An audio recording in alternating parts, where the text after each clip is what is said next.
Por gentileza, querido, estende as mãos para cá, vamos orar pelos pastores. Senhor, nosso Deus e nosso Pai, é um prazer, é uma honra receber o pastor Valceli e a pastora Neia. Seremos ministrados através da vida deles, eles serão um porta-voz do céu para o nosso coração, e nós queremos receber, Senhor. Nós não viemos descartar nada do que será ministrado, e que nós não vamos deixar o inimigo roubar nada do que será ministrado por este casal.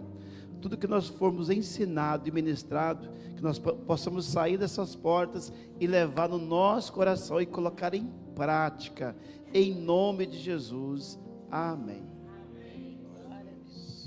Glória a Deus. Glória a Deus. Amém? Glória a Deus, irmãos. É uma bênção estarmos aqui, louvando a Deus, agradecendo por aquilo que Ele tem feito nas nossas vidas. Eu tenho certeza que vai ser uma noite memorável para cada um de nós. Aliás, você já falou para a tua esposa, eu te amo? A oportunidade é agora. Fala o marido, fala para a esposa, eu te amo. E a esposa não responde, hein? O que a esposa não vai responder? Eu também. A esposa fala para o marido, eu te amo.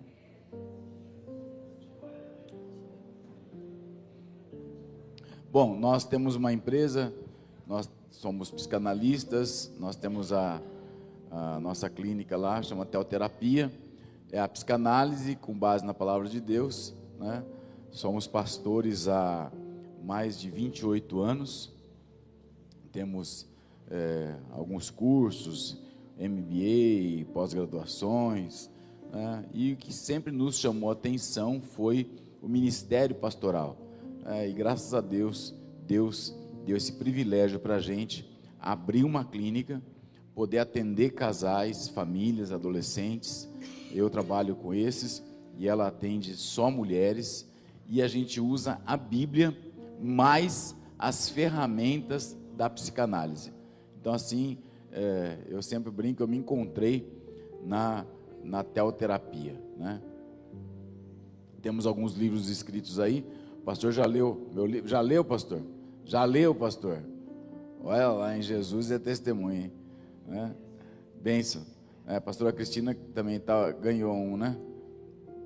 A pastora Neia, não te deu? Ganhou, né? Então, nós temos alguns livros, e esse ano nós estamos já com 2 novos livros para ser lançados. Um, nós escrevemos a 4 mãos. O livro... o título provisório dele é A Jornada do Perdão, né? Fala sobre perdão, como você tirar o peso da sua vida e tudo mais, que nós escrevemos juntos esse. E o outro livro, ainda não tem o nome também definido, tá na mão da editora lá, mas vai ser a masculinidade dentro do casamento, né? Então o papel do homem dentro do casamento. Hoje a gente tem sentido muita falta do homem macho, né? O homem testosterona, né? O homem caçador. É assim que nós fomos feitos para ser. Se você olha a história do ser humano, o homem ele saía de casa para buscar uma caça, e ele voltava para casa e a esposa estava lá organizando tudo, e ele tinham os papéis bem separados. Hoje, por conta da modernidade, a gente tem essa situação toda. Então, vou tratar bastante disso nesse livro, né? Ele tem, o rascunho dele lá, tem 178 páginas, né? Então, é um livro bem gostoso, bem comprido de ler, com bastante informação. Estamos aí nas redes sociais, quem quiser tirar uma foto, deixar o bonito na foto. Cadê o Fernando Galho? O Fernando não veio? O Galho não está? Cadê o Galho? Não vem mais aqui? O fotógrafo? João Vitor. Não veio hoje. Eu mandei uma foto para ele, falei assim, cadê você aqui para me deixar bonito nas fotos? Daí tem um outro menino aqui que tá deixando mais ou menos. Faz a foto, marca a gente lá no Instagram, marca no Facebook, e eu estou com uma campanha, seja meu seguidor no YouTube, né? Eu preciso atingir mil seguidores, já, lá no Compen, vira e mexe eu estou mandando lá, né? Estou com 958, acho que eu tenho lá, então falta pouquinho lá no YouTube, me acha meu canal, tudo é Valceli Leite, ó, Valceli Leite, e o dela é tudo Pastora Néia Leite, estamos em todo lugar lá, tá bem? Bom, hoje nós vamos falar sobre verdades, só que as verdades são 4 mentiras para um casamento, 4 mentiras que nós sempre fomos e somos ensinados que o casamento tem que existir, só que na verdade a gente acha que são verdades, então vira o sofisma, né? Que passa a ser uma verdade, igual a gente fala na igreja, né? O irmão vai ficar de banco, mas cadê os bancos da igreja? Não tem banco mais, né? Mas a gente já acostumou com essa frase, então já sabe que o banco é a disciplina, mas a gente tem uma cadeira na igreja, não tem um banco mais. E essas mentiras no casamento, elas vão se tornando verdade, a gente vai achando que é verdade. O mundo inteiro está aí, falando essas mentiras, e nós vamos acreditando nelas. Então, a primeira mentira, casar achando que você poderá mudar o outro, né? Apareceu mas acho que é a fonte que eu não tinha a fonte certa lá. É a primeira mentira. Então fale comigo assim: casar achando que poderá mudar o outro. Isso é uma mentira. Fala para o teu marido, fala para a tua esposa, isso é uma mentira. Ninguém muda ninguém, irmão. Ninguém muda ninguém. Quem tem que mudar? Exatamente. Se eu não deixar a ação do Espírito Santo na minha vida, não vai ter mudança.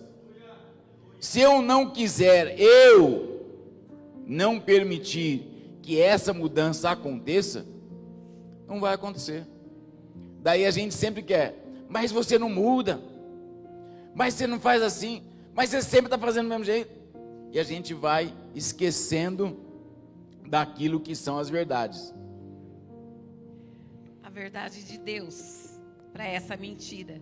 Só Deus tem poder para transformar o nosso coração. Amém? Nosso papel é amar, nosso papel é respeitar, é orar.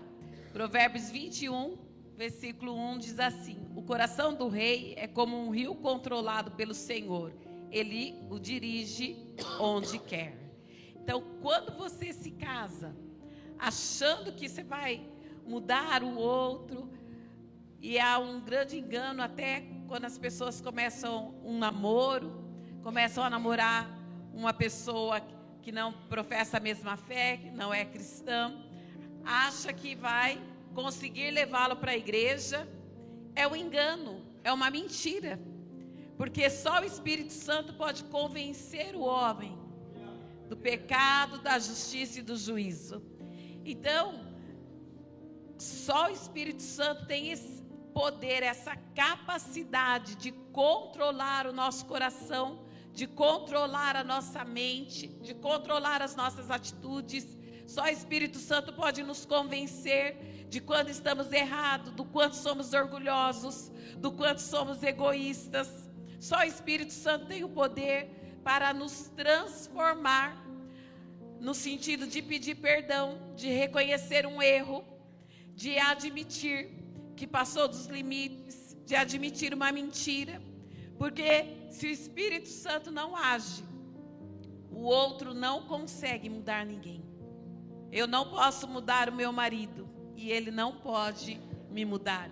Ainda a palavra do Senhor lá em Efésios 5, versículo 25 diz: maridos, amem as suas mulheres, assim como Cristo amou a igreja e se entregou por ela.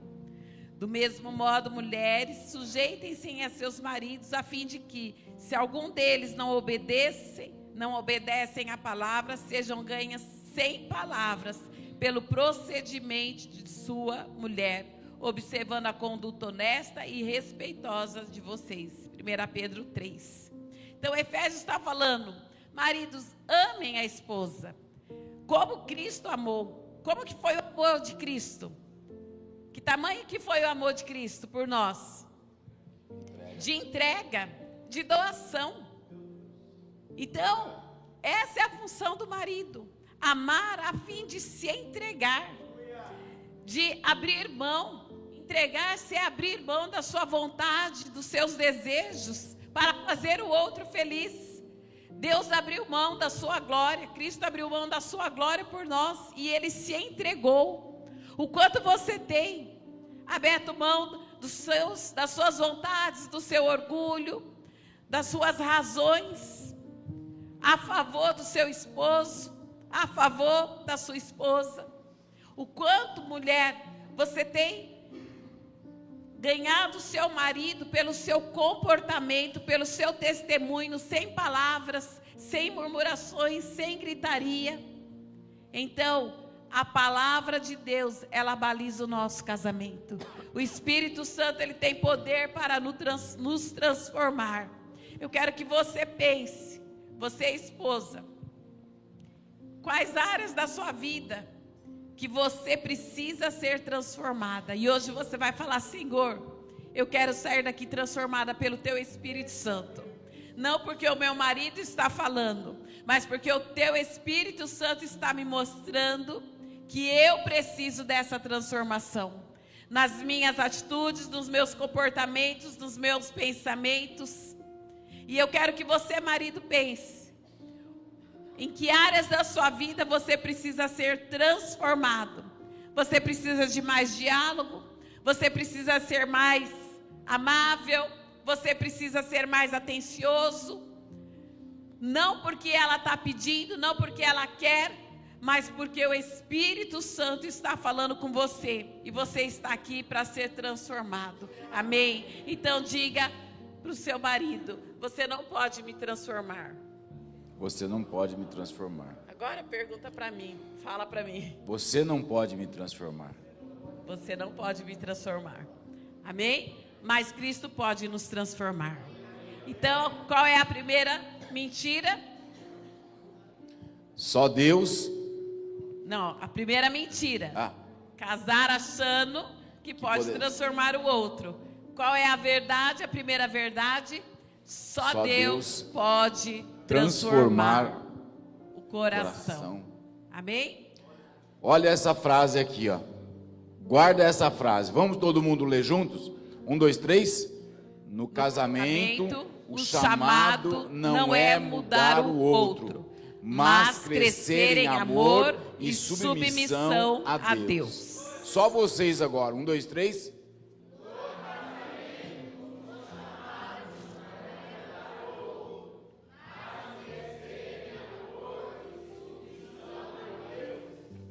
Agora a segunda mentira: um bom casamento sempre é 50% mais 50% de cada cônjuge. A gente não aprende isso por aí, né? É assim, não. Eu entro com 50% e você entra com 50%. Não é assim? Daí a conta de água deu R$200. Água cara, hein? Vou baixar essa água aí. Meu Deus. É que eu paguei outro dia, nós pagamos R$200, deu um vazamento em casa lá. Por isso que veio esse número na cabeça. Mas eu pago lá na média de R$60. Vamos lá. R$60. Quanto que é para cada um? Daí você tem o seu salário e ela tem o salário dela. Daí o que você faz? Trintão, você põe na caixinha e ela pega trintão e põe na caixinha. Não é assim? E o pior, quando vai na pizzaria. Vai sair na pizzaria. A conta ficou 150. Você paga metade e eu pago metade. Porque, afinal de contas, é 50%. Né? Só que essa é uma grande mentira. Sabe o que acontece? A mulher Por exemplo, nós, mulheres, tem até um livro, gente. Mulheres, vou indicar para vocês. Mulher Polvo. Já ouviram falar desse livro? Mulher Polvo? Porque o polvo tem muitos braços, né? E a mulher é assim. A mulher, ela faz comida, ela lava roupa, ela cuida do filho, ela vai fazendo tudo ao mesmo tempo. É ou não é? A gente também, né, irmãos? Não. Foco único, o homem, né? Mas olha só. Quando o casamento está nessa mentira de 50% para cada um, o que acontece? Então, o meu 50% é fazer o almoço, como de fato na minha casa é, e o 50% dele é lavar a louça.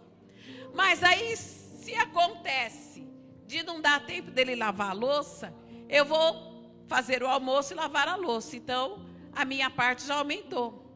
E se ele tem que pôr o lixo para fora e ele não pôs, de 50%, eu começo a fazer 60% e 70%. Mas o que acontece? Por ser uma mentira, eu começo a me sentir usada. Eu começo a me sentir sobrecarregada. Eu começo a achar que só eu faço. Tudo sobra para mim. Qual é a mulher que já falou tudo eu nessa casa? Alguém por acaso já falou isso? Não, né? Né? Deixa eu ver, vamos fazer a pesquisa direitinho. Perguntar para os maridos. Marido, a tua esposa já falou tudo eu nessa casa? Ela falou? Levanta a mão, deixa eu ver. Quem é o marido que já escutou essa frase? Ó, muito bem. Por que ela falou essa frase? Porque você não estava fazendo o teu papel. Não é? Então o que acontece? Os 50% começa a não dar certo. Porque às vezes é necessário fazer mais do que 50%, 60%, 70%. E isso não significa que você vai ficar sobrecarregado ou sobrecarregado. Porque na verdade o casamento não pode ser 50%. O casamento tem que ser 100% A dos dois verdade do lados. casamento, olha lá. A verdade do casamento não é uma sociedade empresarial, mas uma aliança espiritual. O amor verdadeiro é entrega total e não cálculo. E o pior, o que a gente encontra ainda dentro desses 50%? Na questão financeira, que ainda muitos casais têm as contas separadas. Muitos casais não sabem nem quanto o marido ganha, quanto a esposa ganha. Porque está cada um na sua porcentagem e não está na totalidade, como a Bíblia ensina. Nós precisamos viver o 100% do casamento. E o que acontece muitas vezes é o seguinte, na prática, ela vai lá fazer o almoço e eu vou fazer lavar a louça, né? Mas tem um dia que ela não vai conseguir fazer o almoço. O que vai ter que acontecer? Pede marmita. Ok, ótimo. Pede marmita. O marido tem que pagar a marmita. Sim. É. Porque daí pede marmita, não. Cada um pede a sua, daí já entra no 50% mentiroso de novo. Tem que fazer a minha parte. Tem dia que ela não faz o arroz, não consegue fazer. Eu que vou fazer. Daí a hora que ela chega pro almoço, continua a mesma coisa. Eu às vezes lavo a louça, porque ela não tem tempo de lavar a louça. Eu fiz o almoço e ainda lavo a louça. Essa é a verdade que tem que estar dentro de casa. E hoje, nós muitas vezes não olhamos para isso. Nós não olhamos. A palavra de Deus fala em Gênesis capítulo 2, verso 24. Deixará o homem pai e mãe, e se unirá à sua mulher, e eles se tornarão 50%. É isso que está escrito? O que está escrito aqui nesse texto? Uma só carne. Não é 50%, irmão. Não é 50%, minha irmã. É 100% de entrega. Não tem esse negócio, isso é negócio é teu. Isso é negócio meu. Isso é você que faz. Não, isso é eu que faço. Não tem. Fui claro? Ou precisa desenhar? Efésios 5, Efésios 29. 5:29. Ninguém jamais odiou o seu próprio corpo, antes o alimenta e dele cuida, como também Cristo faz com a igreja. Você acha que eu vou cuidar de quem? De quem que eu tenho que cuidar? Cheguei aqui na igreja, as irmãs já falaram: olha, a pastora está bonita, não sei, que está elegante. Não, olha que elegância, irmão. Sabe o que é isso aqui? Investimento, dinheiro gasto. Faz uma conta comigo aqui. Quem que gasta mais? O homem ou a mulher?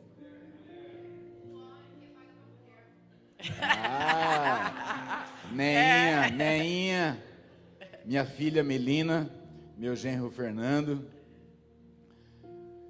A mulher, vou fazer uma coisa básica, simples, só para você pensar um pouco. Na higiene, quem que gasta mais, o homem ou a mulher? A mulher. Só o absorvente já um livramento para o homem. Se a gente pensar no básico, no simples, então tem que ter um investimento. O homem tem que gastar muito mais com a mulher. A gente, para ir para qualquer lugar, como é que você faz? Chinelão de dedo, bermudão, camiseta, não é assim? Vamos no mercado? Vai, já está pronto. A mulher faz o quê? Sandália, não, essa não combinou com os brincos, não, essa aqui não combinou, né? E assim vai, não tem problema, mas é uma só carne, é o cuidado que eu tenho com ela. Logicamente, ela tem cuidado comigo.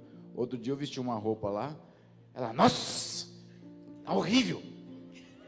E ela não mede palavras assim, irmãos. Tá horrível. Eu falei, não, mas tá horrível, vai trocar isso aí. Daí eu tenho que vestir bonitinho assim para ganhar uns elogios de vez em quando. Mas nesse texto de Efésios 5, 29, diz que ninguém odiou o seu próprio corpo, mas alimenta e cuida, como também Cristo faz com a igreja. E nós lemos no texto anterior que o marido deve amar a esposa como Cristo amou a igreja. É um amor de entrega incondicional. Então, esse cuidado com a mulher é baseado nisso, nessa entrega, no amor de Cristo com a igreja. Então, você não odeia o seu próprio corpo, como que você não vai cuidar da sua esposa? Como que você não vai investir nela? Investir para que ela fique bonita, para que ela... Acho que acabou aqui. Alô? Aí, acho que voltou.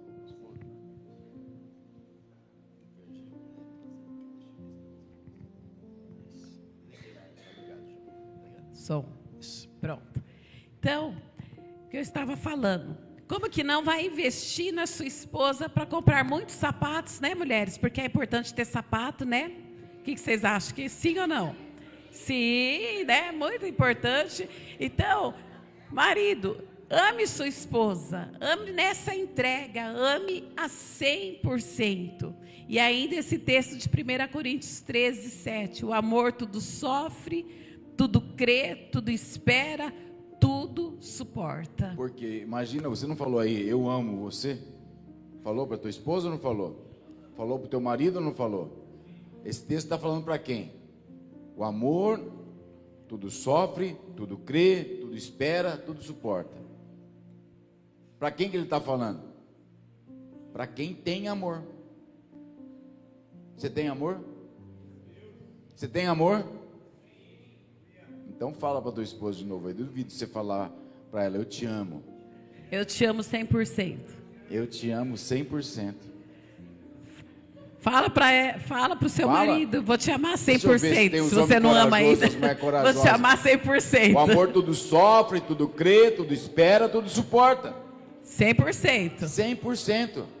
Olha essa frase aqui do casamento. Vamos falar todos juntos? 1, 2, 3. O casamento saudável é 100% de cada lado, doando-se com amor sacrificial. Amor sacrificial. Aleluia. Vamos ler todo mundo, só vocês agora. 1, 2, 3.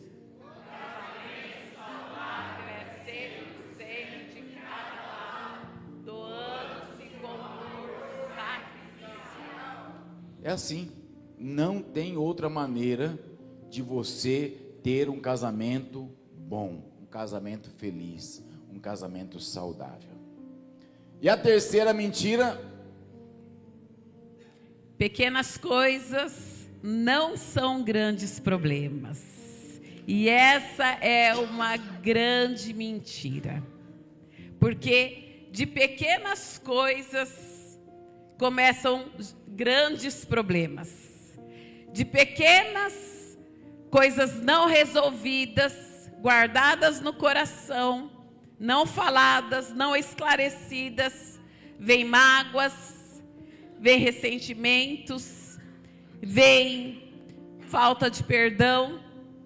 E aquilo que é pequeno, que poderia ser resolvido num diálogo, buscando uma ajuda, se torna algo grande. Mas ainda, o que acontece dentro desse tema é quando a pessoa acha, quando ela tem a ilusão que ela tem gestão sobre o pecado. Então, por exemplo, o pecado de pornografia. Porque nós temos atendido pessoas, eu trabalho só com mulheres, muitas mulheres também viciadas em pornografias. Há um tempo atrás a gente achava que era mais homem. E hoje muitas mulheres cristãs, casadas, com vício de pornografia. E muitas vezes a pessoa acha que tem gestão sobre aquilo lá. Então eu vou dar só uma olhadinha. É só uma vez. E ela acha que ela tem essa gestão. Porque começou uma vezinha, um pouquinho, um dia. E aquilo foi aumentando e foi crescendo.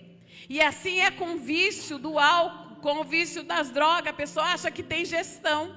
E acha que pode experimentar.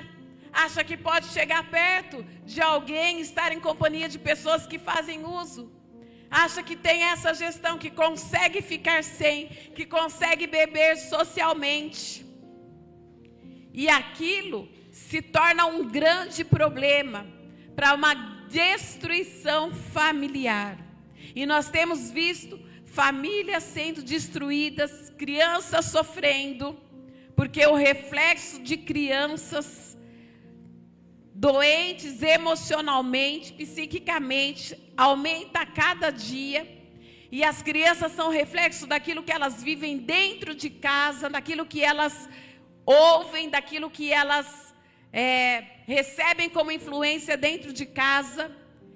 Então, se você tem um vício, se você tem um padrão que é pecado e você acha que você tem gestão sobre isso, essa noite o Senhor te trouxe aqui para te libertar. Amém. Porque uma pequena coisa, um pequeno vício, uma pequena palavra, um pequeno ressentimento, uma pequena falta de diálogo pode gerar uma crise no seu casamento e te levar à destruição. Você pode começar a achar que não tem mais jeito. Você pode começar a ser infeliz. Você pode ficar cheio de rancor. E as pessoas que acham que têm gestão sobre pecados, gestão sobre até comportamentos que não são saudáveis para o casamento, não buscam ajuda. É uma resistência para buscar ajuda. Ajuda de terapia, ajudas de médico, ajuda de, muitas vezes até para ajuda pastoral, porque a pessoa acha que consegue ter gestão sobre aquela situação e o casamento está sendo destruído. E essa é uma grande mentira que Satanás tem colocado dentro do casamento. Mas existe uma verdade: pequenas rachaduras, se ignoradas, abrem grandes brechas para grandes destruições. A Bíblia ensina a lidar com os detalhes. O que a gente precisa fazer? Aprender a Bíblia. Você tem que ter um envolvimento com a palavra de Deus. Irmão, a Bíblia, ela já todo mundo fala, é um manual de instruções. Na Bíblia você encontra tudo o que você precisa. Tudo. Eu fico só olhando os cientistas aí. Eu vi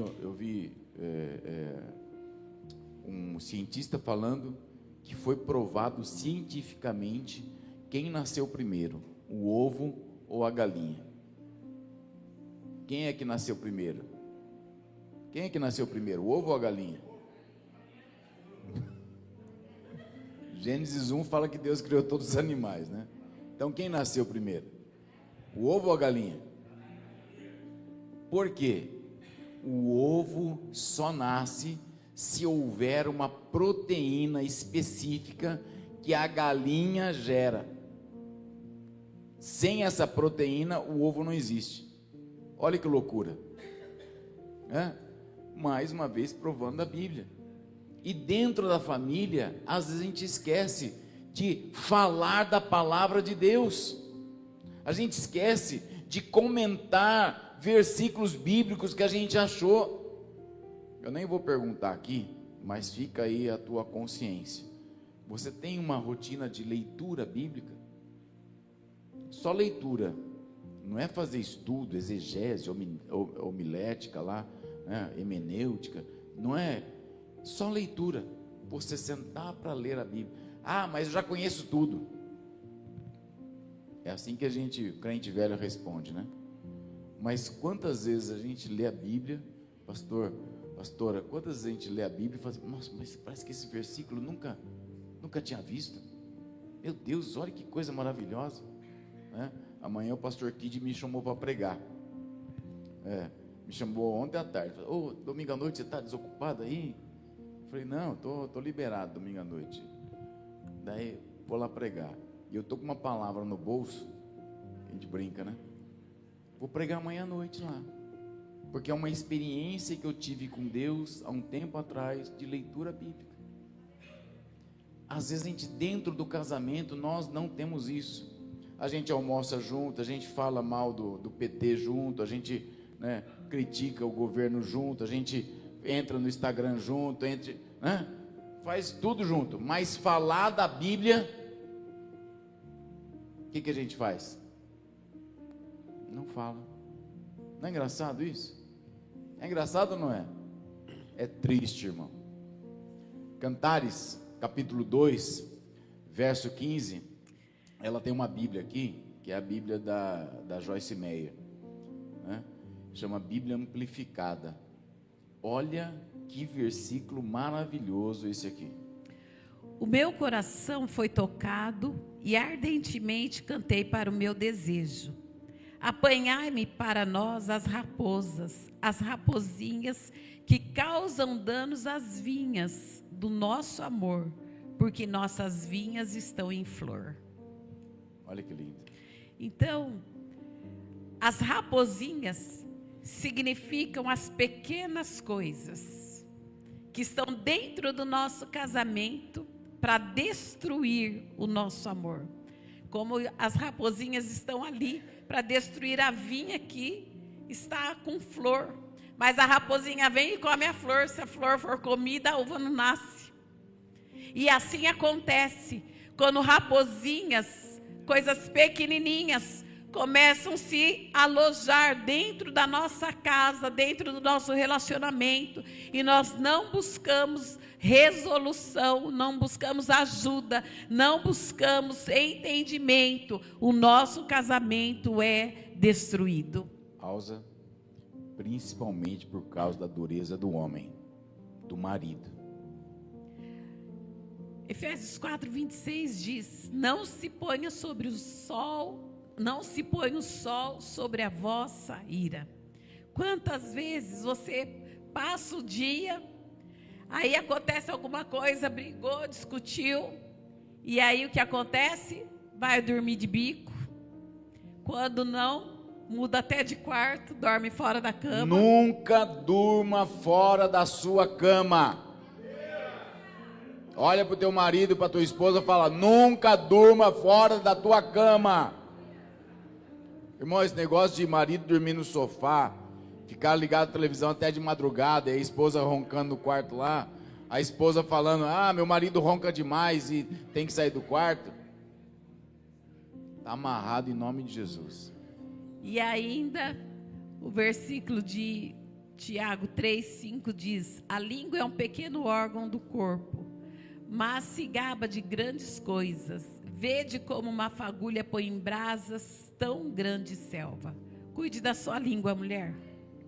Não fale o que não convém. Não fale o que não precise. Não fale de forma errada. Porque a língua põe fogo numa floresta. Às vezes você fala no momento da ira, do nervosismo, e o homem também, no momento da raiva, fala o que não precisa ser falado e ofende.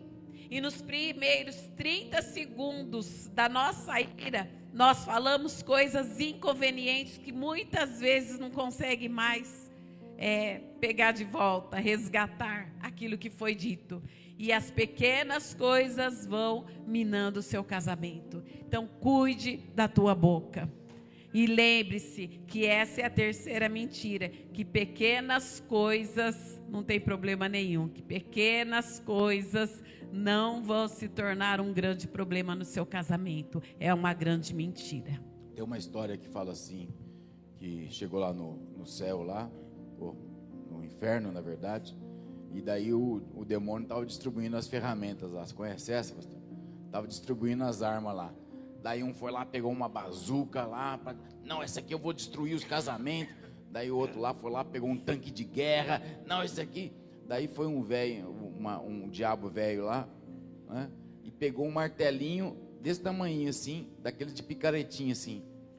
Falei assim: você tá louco? Rapaz, esse aqui é o melhor que tem.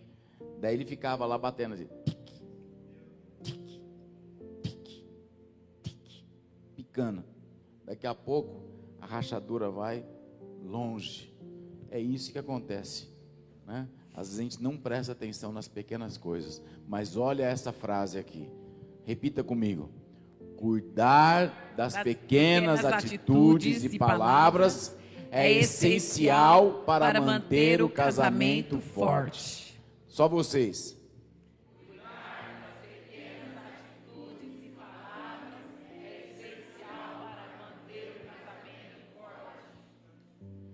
E a quarta mentira: não há mais esperança para o meu casamento.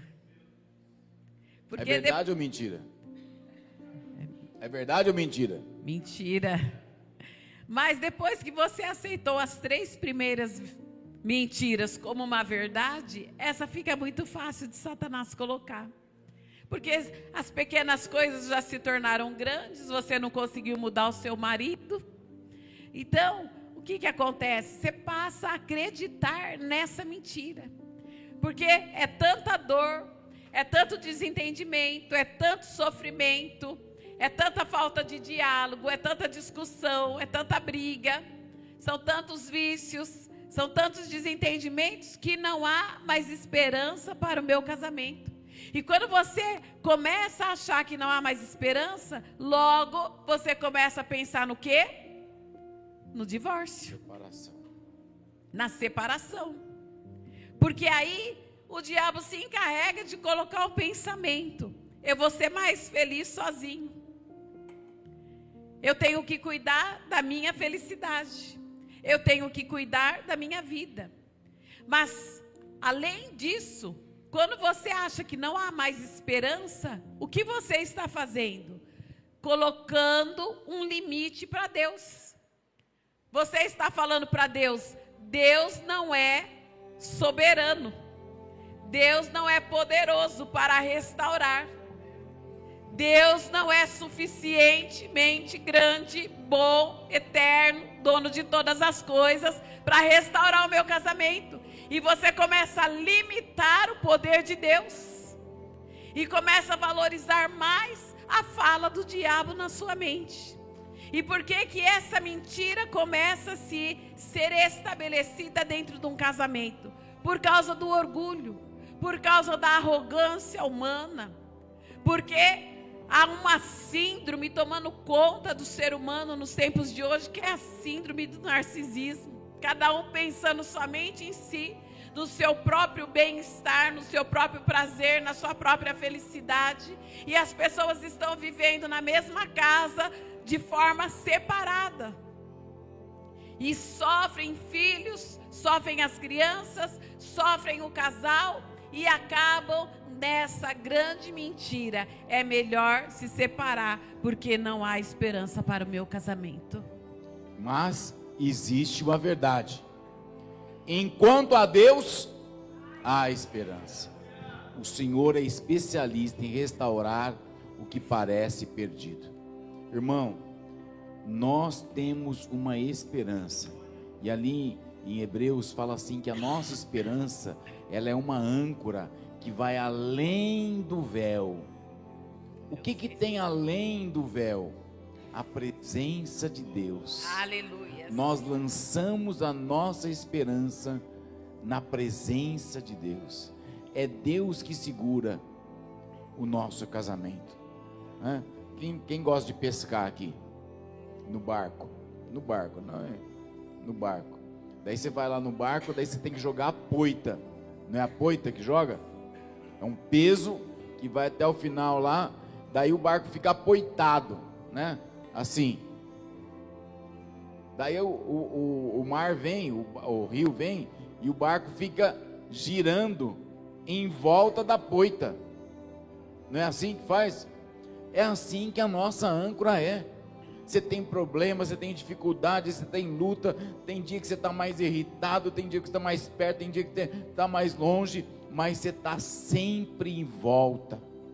A presença de Deus tem que estar dentro da nossa casa, dentro do nosso casamento. Amém. Lucas 1:37, porque para Deus não há impossível. Diga aí para o seu esposo, para a sua esposa, para Deus não há impossível. A esperança do nosso casamento ser melhor. A esperança. Vocês foram diminuindo, né? Começaram falando alto, eu nem escutei o final. A esperança para o nosso casamento ser melhor. Fala aí para o seu esposo, para a sua esposa. Eu tenho tatuado aqui no meu braço. Eu fiz uma tatuagem aqui, ó, para eu lembrar, né? Para eu, toda vez que eu olho o meu braço, eu lembro. E está escrito assim: para Deus nada é impossível. Para Deus tudo é possível. Então Deus trabalha tanto na parte negativa como na positiva. Ai, não consigo. Não, Deus consegue. Ai, não tem como. Não, Deus tem como sim. Deus sempre vai trazer. Quando ele vai lá para Abraão, ele fala: mas como Sara de idade, estéril, velha, né, não tem mais. Haverá algum impossível para Deus? Quando Jesus está lá com aquele pai, Jesus fala assim, o pai fala para Jesus: Senhor, me ajuda na minha falta de fé. Jesus fala assim: tudo é possível ao que crê. Nós temos que ter isso dentro de nós. As impossibilidades são humanas. Ah, meu casamento não tem jeito mais. Para você não tem jeito, mas para Deus tem. Ai, meu marido não tem conserto. Tudo bem, para você não tem conserto, mas Deus pode consertá-lo. Ah, eu não aguento mais minha esposa, mas Deus aguenta ela. Amém? Você entende isso? Jeremias 29:11. Eu é que sei que pensamentos tenho a respeito de vocês, diz o Senhor. São pensamentos de paz e não de mal, para lhes dar um futuro e uma esperança. Amém? Deus nos dá um futuro e nos dá uma esperança, e Ele está olhando para a nossa vida, Ele está olhando para o teu casamento, Ele está olhando para a tua família, e Ele está te dizendo nessa noite: há futuro e há esperança. Glória a Deus. E ainda Salmos 27:3. Ainda que um se levante contra mim, nele confiarei. Amém? Confie no Senhor. Só isso. Entrega o teu caminho, confia, busque o Senhor. A esperança para aqueles que se entregam ao Senhor e andam na verdade da palavra. Olha essa frase. Vamos ler juntos? O casamento pode ser restaurado quando ambos decidem entregar a aliança ao Deus da esperança. Olha, eu vou falar uma coisa aqui. O que tem sido muito comum nas igrejas? Os casais se separam e depois vêm com um novo casamento, né? Eu sei que pode ter aqui, eu não conheço todo mundo aqui, você pode estar vindo de um segundo casamento, mas talvez você não tenha tido essas informações que você está tendo agora, que o casamento pode ser restaurado, que pequenas coisas têm que ser consertadas, né? E muitas vezes a gente despreza isso. Então casamento é para a eternidade. Você tem que estar casado. De agora para frente você não tem mais opção. Você não tem mais opção de separação. Chegar para o pastor e falar: pastor, não deu certo lá, estou largando. Você não tem mais essa opção. Agora você está com a palavra de Deus sobre a tua vida. Ok? Amém. Atos fala assim que Deus não leva em consideração o tempo da ignorância. Isto é, enquanto eu não sabia, eu cometia pecado. A partir do momento que eu fico sabendo, eu não tenho mais como cometer o erro. Ok? Ok? Amém? Então fala para tua esposa, fala para o teu marido aí: eu não vou me separar de você nunca. Ou você pode falar daquela frase, a frase do casamento, da celebração: até que a morte nos separe. Fala para ele, hein? Fala para ela: até que a morte nos separe. Até que a morte nos separe. E eu oro para Deus para eu ir primeiro, que eu não aguento ficar sem ela. É verdade, irmãos. Às vezes nós esquecemos desse princípio. Nós esquecemos dessa palavra, dessa verdade espiritual. Nós ficamos aí andando, esquecendo que Deus é o Deus do impossível. A gente ora para Deus para dar livramento no trabalho, ora para Deus dar um cargo melhor, ora para Deus, né? E a gente crê: não, eu creio que Deus pode me dar, fazer um emprego maravilhoso, um salário maravilhoso. Não, eu sei que Deus pode. E nós esquecemos de orar pelo nosso casamento. Eu sei que Deus pode restaurar o meu casamento. Nós na gincana aí, na dinâmica, nós não ficamos muito apertados, muito longe um do outro, não. Foi 2 passinhos só, 2 errinhos que a gente está cometendo.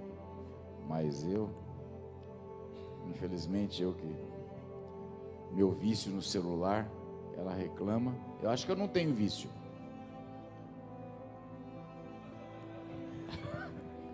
Era uma piada, irmão, era uma piada. Mas é verdade, às vezes falta, né? Mas eu tenho prestado mais atenção.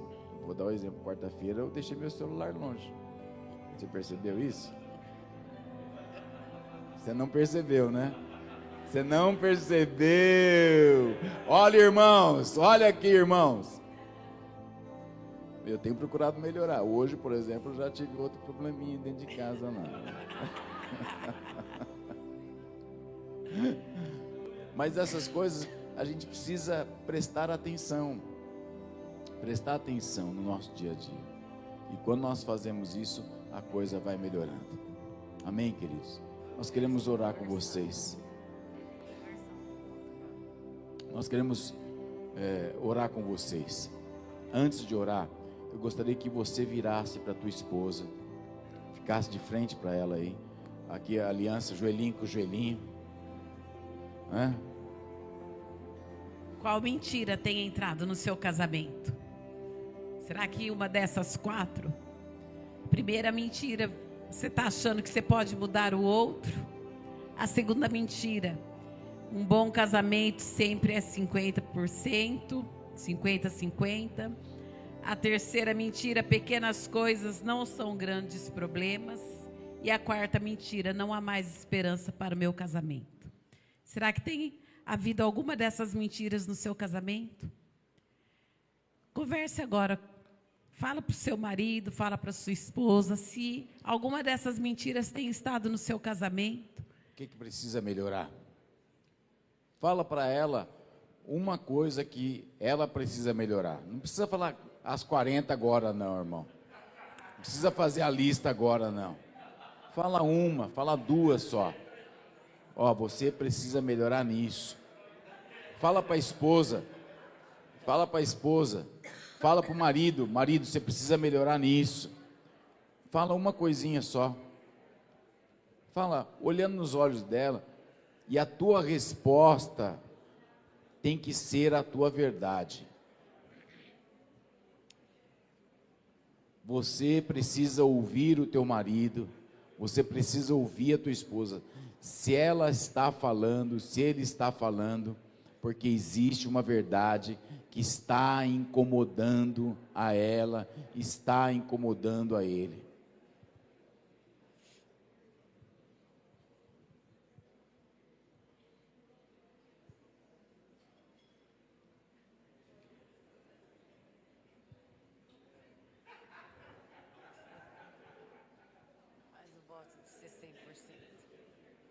Faça um voto